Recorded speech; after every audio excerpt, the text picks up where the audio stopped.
Muy buenas a todos, damas, caballeros y especímenes peliculeros, y bienvenidos un día más a Punto de Giro.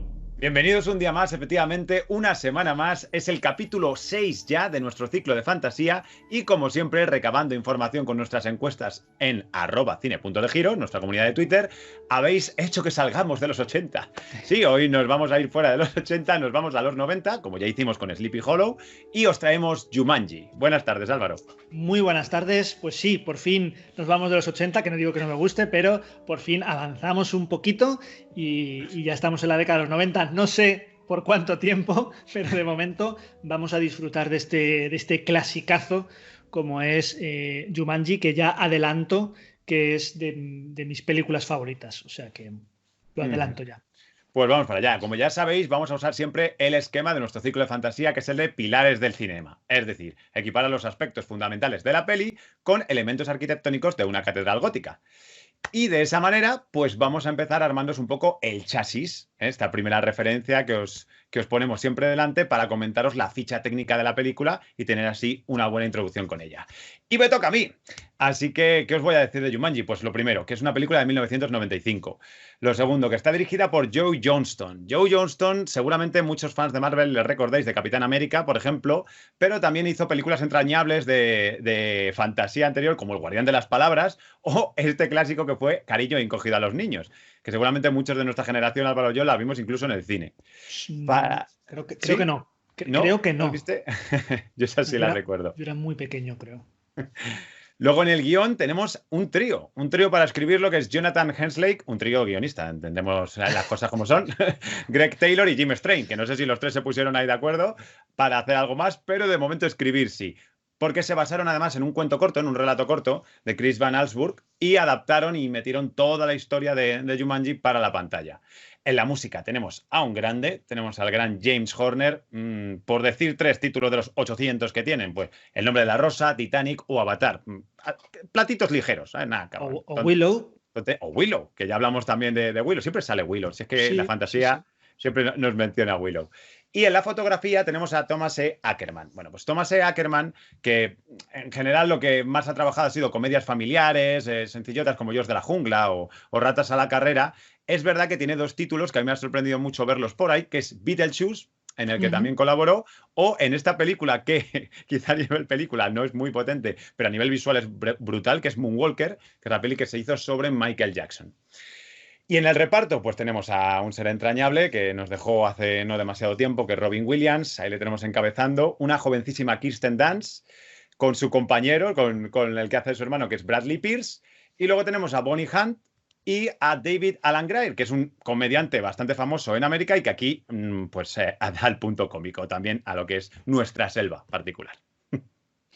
Pues muy bien, muy curioso lo del director de fotografía, no tenía ni idea que había sido el que ha hecho Moonwalker, que es una peli que yo he visto varias veces, por cierto, Mira. hace mucho, pero ahí está. Muy bien, pues una vez puesto así un poco el andamiaje de esta película, vamos a pasar a la planta, que son las líneas generales, el argumento general de la película. Antes de nada, deciros que todo el vídeo tiene spoiler, ¿de acuerdo? Ya lo sabéis, pero por si acaso los que sois nuevos, todo tiene spoiler, incluyendo esta planta que voy a comentar, y es un análisis a ciegas. Ni David ni yo sabemos lo que ha preparado el otro, así que se pueden dar aquí muchas cosas curiosas como se han dado en otros vídeos. En fin, empezamos. Jumanji, un juego para los que buscan quizá un modo de dejar su mundo atrás. Oh. Una advertencia que Judy y Peter parecen no tomar muy en serio cuando descubren en el desván de su nueva casa el juego de Jumanji. Desde el momento en que los dados echan a rodar, ambos muchachos se darán cuenta de que todo es posible y que el juego es bastante más serio de lo que cabría esperar. Por suerte, tendrán la ayuda de Alan Parrish y Sarah Whittle, dos adultos que ya sufrieron las consecuencias de Jumanji hace más de 2 décadas. Mosquitos gigantes, monos con muy mala leche, leones, enredaderas, un cazador con muy malas pulgas y hasta auténticas estampidas serán algunas de las pruebas por las que tendrán que pasar los 4 protagonistas de esta historia. Sin olvidar, por supuesto, que el mayor desafío en ocasiones es afrontar nuestros traumas y conflictos internos. Solo así podremos acabar la partida, si es que podemos acabarla, porque, advertencia a los aventureros, no empiecen si no piensan terminar. Muy bien, antes de que, por cierto, no leyeron ni Sarah Whittle ni Alan Parrish, claro, así pasó. Efectivamente.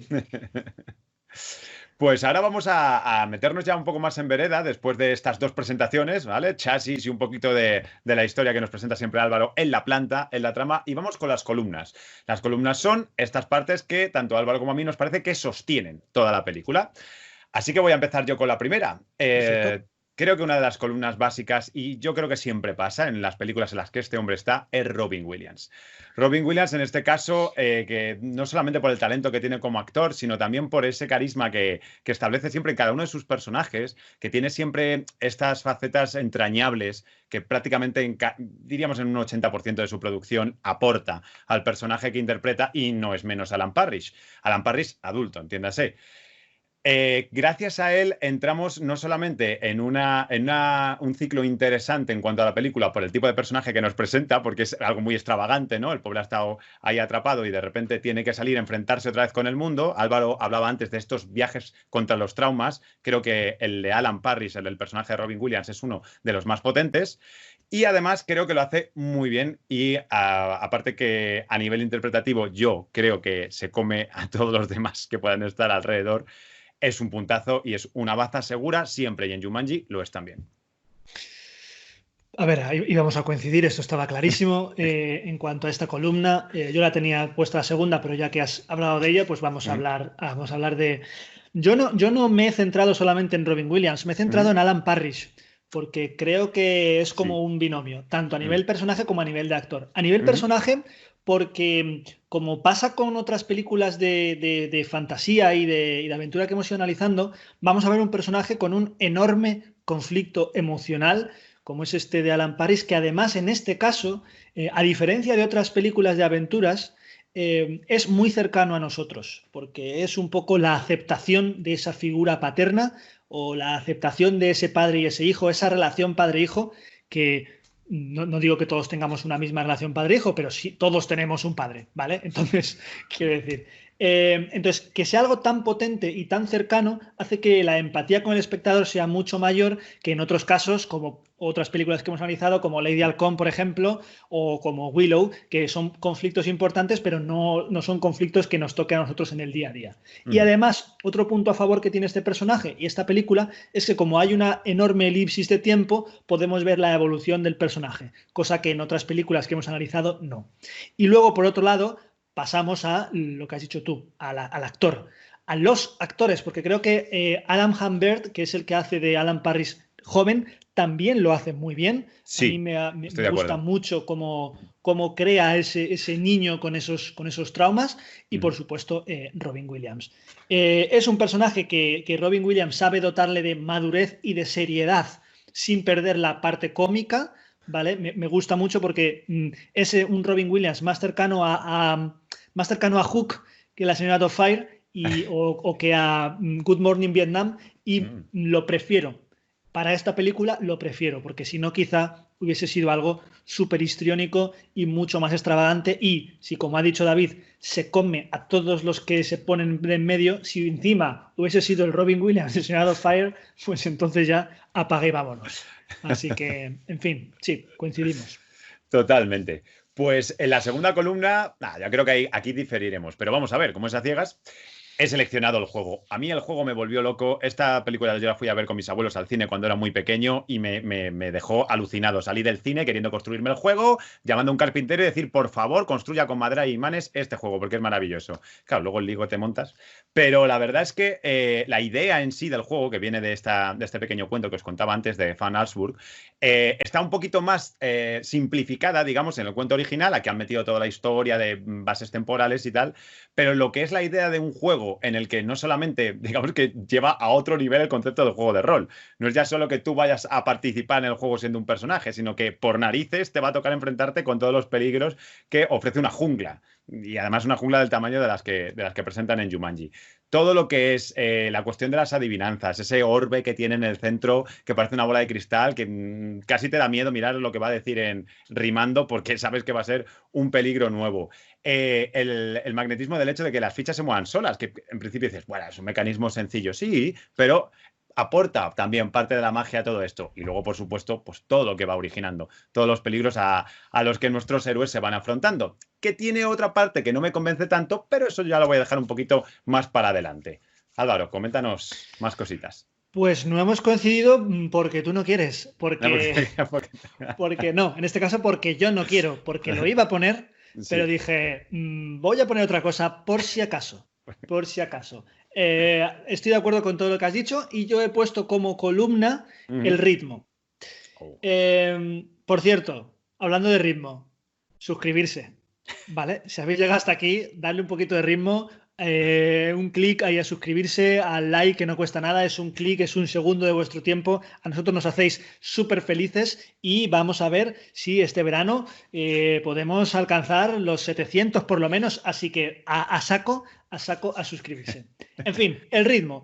Lo destaco en esta película porque y quizá en otras no lo he puesto como una columna porque aunque se da por supuesto que en este tipo de género de aventura, fantasía y tal, tiene que haber un poco este ritmo, en este caso, al tener un desarrollo, bajo mi punto de vista, más maduro y más acusado de la historia y de los personajes, con una introducción además muy importante, porque los primeros 20 minutos es digamos, la introducción de la película, que es toda la parte de Alan Parrish joven.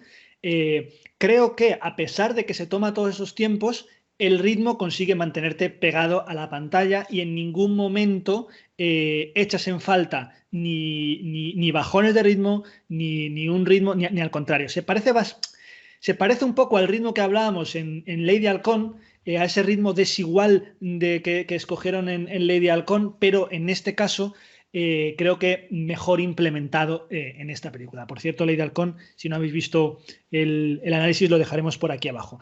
Entonces, al final, creo que este ritmo combina las partes de acción y peligro con las partes de comedia, con las partes de desarrollo de personaje, con diálogos un poco más calmados, pausados, toda esa primera introducción, ese prólogo, en fin, creo que es una cosa importante para que una película de este tipo te mantenga pegado y que no sea todo, porque podía haber sido todo, tiramos animales, ¡ay, qué miedo! Tiramos animales, ¡ay, qué miedo! Pero no, creo que lo hacen muy bien.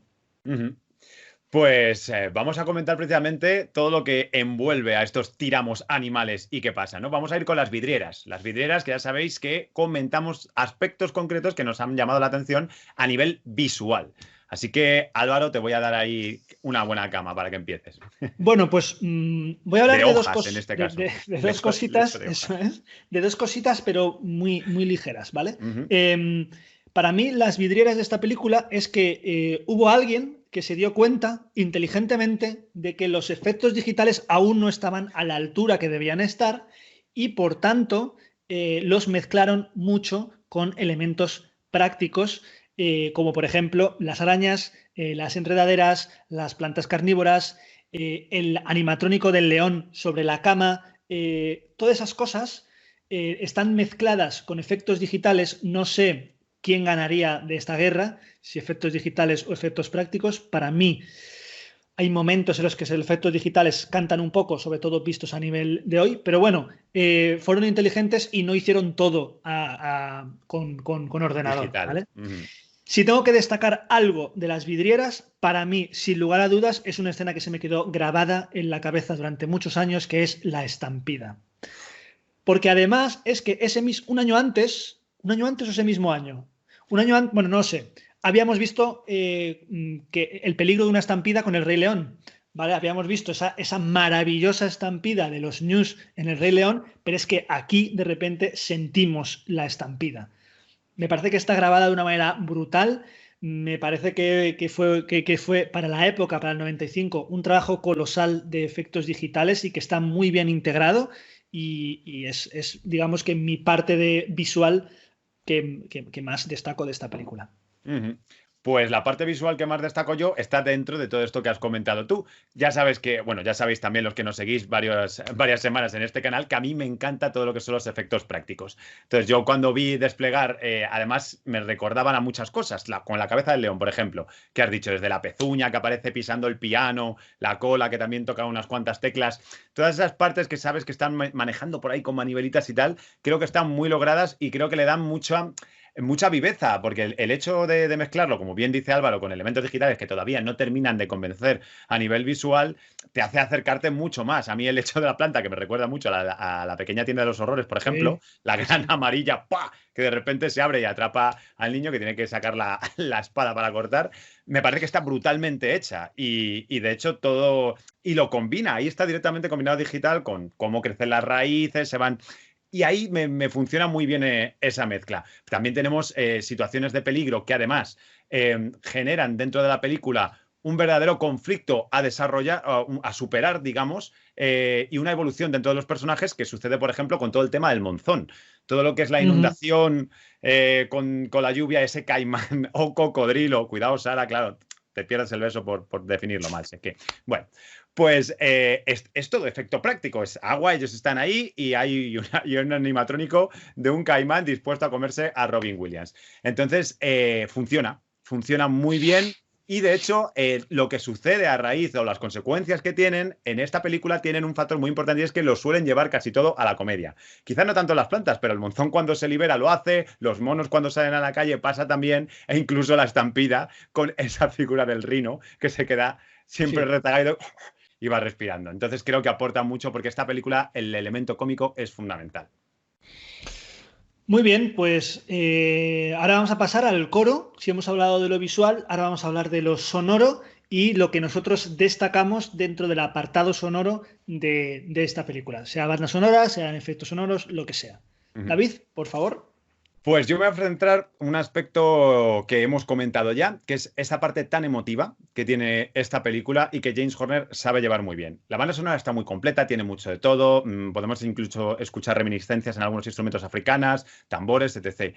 Pero la parte emocional que concentra en 5 temas de la banda sonora, además eso, le da 5 temas a la banda y uno de ellos, con lo que comentaba Álvaro al principio, hace referencia directa a Alan Parrish. El tema de Alan Parrish que se va reproduciendo, lo escuchamos cuando él vuelve otra vez de la jungla, lo vamos a escuchar varias veces durante toda la película, es un tema muy emotivo y además aprovecha para introducirlo en los momentos en los que Alan está enfrentando esos problemas que tiene, como puede ser la pérdida de sus padres o como puede ser el hecho de afrontar que tiene que afrontar sus miedos, por ejemplo, ¿no? Entonces está muy bien elaborado desde ese punto de vista y compuesto, pues James Horner sabe muy bien cómo hacerlo. O sea, esa melodía de violines y de cuerdas que vamos a escuchar todo el rato, con unos vientos que funcionan como graves de base de fondo y algún elemento agregado de metalófono o de piano que incorpora sobre todo también en otros temas, como por ejemplo la cola de Peter, un tema muy gracioso, pero es muy emotivo también, porque es un momento muy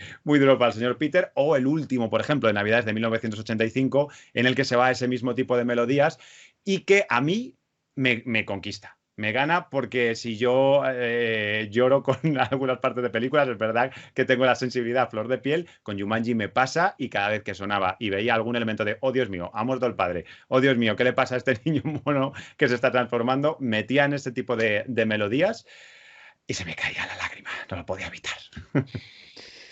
Bueno, pues os remito ahora a una cosa que dije en el anterior vídeo, en la historia interminable, sobre las bandas sonoras y la evolución a la hora de componer. Se ve clarísimo. Si uno se pone a ver los temas de James Horner, pero incluso, mira, vamos a compararlo, que no me haya dado cuenta, con la banda sonora de Willow, que también la hablamos aquí. Si uno ve la banda sonora de Willow y la banda sonora de Jumanji, son películas que tienen, no llega menos de 10 años de diferencia y es completamente diferente la manera de componer. Esta banda sonora es larguísima. O sea, creo que es prácticamente llega a la hora de Sí, sí, duración 26 temas, con brutal. temas súper variados, como tú has dicho, desde temas de misterio a temas más alegres, familiares, con esos pianos a cuerda, a los tribales que tú has dicho, con el viento madera, hay mucho juego, mucha selva y tal. Hay un montón de cosas, el tema está de Navidad, los tonos estos tipo como caja de música que también utiliza en algún momento. Brutal. Entonces, mirad a ver, ir a ver primero el vídeo o el de Willow, como queráis, o el del otro día, el de la historia interminable, Aquí y lo sabréis de lo que dejaremos estoy también hablando. para que lo Eso podáis es, visitar. eso es. Yo voy a destacar el sonido de los tambores de Jumanji. Creo que es la seña de identidad de la película. Más allá, incluso te diría que la banda sonora. Es decir, a ti te ponen un tema de la banda sonora y no has visto y tienes un montón de sonoras a la cabeza. Bueno, te ponen los tambores de Jumanji y te cagas. Y te cagas y dices, esto es Jumanji. Me parece muy bien utilizado, me parece muy inteligente. No sé si esto está en el relato original o no, o es un añadido para esta película, para el guión, pero me parece muy inteligente que el juego no solo parezca que está vivo cuando estás jugando, sino que parezca que está vivo cuando no estás jugando. Y que el juego sea el que te llame y que te llame con unos tambores tan tribales y tan selváticos que además van cambiando de cadencia y de ritmo dependiendo de si estás más cerca, más tal. Me encanta. Me encanta y es un leitmotiv con el que empieza la película y con el que acaba la película. Así que quería destacarlo por encima de todo lo demás. Desde luego, si hay algo que destaca Jumanji, efectivamente, son esos tambores. Y además, curioso, ¿no? También el detalle que solo lo puedan oír niños, Los ¿no? Como que el niños. juego se dirige a los niños porque Sí. son los primeros que van a ver un juego y van a decir, vamos a jugar, sí o sí. Sí. Pues vamos a pasar pues a la bóveda. En la bóveda ya sabéis que lo que hacemos es nombrar esa parte que queremos que sostiene a la película o un punto muy álgido que nos ha gustado bastante. Para ti, ¿cuál sería, Álvaro, aquí en Jumanji? Porque hay muchos. Pues mira, para mí es la mezcla de el tono adulto con la aventura juvenil. Creo que en eso es donde la película es más potente. En primer lugar, los problemas que plantea, ya lo he dicho, para los protagonistas me parece extremadamente adultos. Tenemos ahí a los Parris, tanto al niño como al padre, con su problema de este problema de ser padre. Por otro lado, que además luego arrastra al personaje de Robin Williams, que se convierte en la figura de padre para estos dos niños. Por otro lado, tenemos todo lo que tiene que ver con depresión y enfermedad mental de Sarah, que se trata muy por encima, pero que también es un conflicto del personaje importante y todo lo que supone que de repente lleves décadas negándote una cosa y que de repente sea real. Por otro lado, tenemos el conflicto de estos jóvenes inadaptados un poco que acaban de perder a sus padres en plena adolescencia. Entonces son problemas muy adultos, tratados además de una manera muy adulta, pero lo hacen muy bien relajándolo luego con un tono de comedia, sobre todo Sí. con los personajes de la tía y el personaje de Carl, que es el personaje más cómico de todos por encima de Robin Williams, cosa que me alegro, ¿vale? Cosa que me alegro. Decir que algunas partes de esta película son muy perturbadoras, o sea, cómo entra el joven Parrish a la selva, ese efecto de cómo se está deshaciendo y entra dentro del juego, eso me pareció cuando yo la vi de pequeño súper perturbador. La descripción que luego les hace el Alan Parrish adulto a ellos de lo que es pasar una noche en la selva, no sabiendo si te van a comer o vas a ser el siguiente, me parece también brutal. El propio cazador, el propio Van Pelt, que además muy inteligentemente está interpretado por el mismo personaje que hace de padre, me parece muy mal rollo. Un tío que está intentando pegarte un tiro en la cabeza y no lo oculta desde ningún momento. Algunos de los bichos que salen también son súper mal rolleros. No sé, esta mezcla tal hacen que tanto por temática como por el ritmo que he hablado antes y como por estos conflictos que son muy intergeneracionales, que están en todas las generaciones, creo que esto hace que esta película haya envejecido muy bien. Y por cierto, que se me había decirlo antes, yo tengo el juego de Jumanji, ¿vale? Oh. Yo tengo el juego de mesa de Jumanji. ¿Pero en madera y todo o no? No, O más el que, discretito, ¿no? el que se comercializó de tablero y tal, Ajá. que no es de madera, y yo he pasado noches muy divertidas y lo dejaré ahí jugando a Jumanji. Qué bien. Pues mira, yo he sido muy concreto aquí en el apartado de la bóveda porque he querido destacar una escena que para mí es el clímax absoluto por muchas cosas. Me refiero al retorno al 69. Es decir, este giro de guión que te meten al final, que si tú no has visto la película no te esperas, y cómo está dirigido, sobre todo. Es decir, partimos de un momento en el que la tensión se ha visto en cuanto a la última tirada de Alan, el dado que rueda, que le va siguiendo la cámara por todo el sótano, Van Pelt diciendo, ya te tengo pimpollo, con esa expresión española que me encanta, y esperando que diga sus últimas palabras, Parris diciendo al mismo tiempo, no voy a huir, me he dado cuenta que lo de con mi padre me dijo, tengo que enfrentar mis miedos, Sarah ya completamente entregada, diciendo, yo me sacrifico si hace falta. nombrando Jumanji y viendo cómo la cámara se va de ese remolino que recoge todas las criaturas que han sacado Jumanji con ese momento tan cómico de la cabeza atrapada de Pampelt en mitad del juego, Sí. y cómo muy sutilmente, cuando desaparece el torbellino, cambia la fotografía sobre el propio tablero, en el que de repente parece que han pasado 30 años, y sí, han pasado 30, pero para atrás, 26, para ser exactos. Y están ellos abrazados y empiezan a descubrirse de, soy pequeño, tú también, ¿qué está pasando aquí? Se toca incluso la herida con la lengua como diciendo, ¿qué está pasando? ¿No? Y para el espectador es una sorpresa tremenda, pero creo que está dirigido de una manera tan exquisita que yo me quedo como el escenón de Jumanji para mí. Sí, digamos, ese es el clímax y está muy bien Ujú, hecho ujú. ese clímax de la película. De hecho, hay gente entre las que quizá me encuentro por temporadas que nos hubiese gustado que la película acabase ahí y que no Mm. hubiésemos tenido luego lo del El tema de los epílogo. niños y Mm. que les avisen de qué tal. Bueno, que está bien para cerrar, para hacer un final feliz para los niños, pero bueno, ahí lo dejo. Ujú.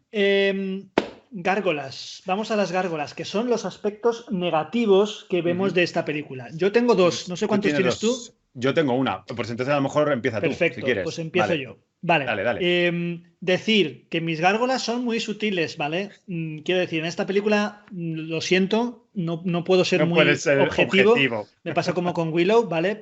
Pero bueno, si tengo que decir algo, la interpretación de Peter, de Bradley Pierce, me parece un poquito por debajo de la media del resto de interpretaciones. Es que Kirsten Dunst era muy, bueno, es muy buena, pero cuando era joven, cuando era niña, era muy buena, muy buena. Yo la sigo teniendo aquí en la cabeza en entrevista con el vampiro. Uf. Y cuando están juntos, pues ella se lo come. Es verdad que el personaje de Peter es un poco menos agradecido porque hace un poco de niño retraído, introvertido y tal, pero si lo comparas con el niño de Alan Parrish, sale perdiendo. Entonces, en el grupo de 4 protagonistas, creo que el niño, digamos que está un pelín por debajo de lo que cabría esperar. Incluso con esa pedazo de escena de ruptura de cuarta pared, cuando va a coger el hacha. Incluso cuando, sí, Parece, hostia. incluso ahí sí. Pues yo la que quiero rescatar también es, a ver, es sutil hasta cierto punto, porque creo que sobre todo lo que es muy subjetiva, ¿vale? Porque yo puedo entender que esto lo vea otra persona y diga, vete por ahí. Pero es la que he podido sacar, la que me ha parecido más llamativa. Y es como, pese a ese ciclo que llevamos diciendo durante todo el vídeo, Álvaro y yo, de la evolución de Alan Parrish, de cómo se enfrenta con sus miedos y tal, lo que es la mecánica del juego y lo que propone. Quizás a mí me hubiera pedido ya por otras películas que hayamos podido ver después o por esas construcciones de guiones en las que todo lo que tienen que ir haciendo, lo que sucede anterior es una consecuencia o aprenden algo para lo siguiente.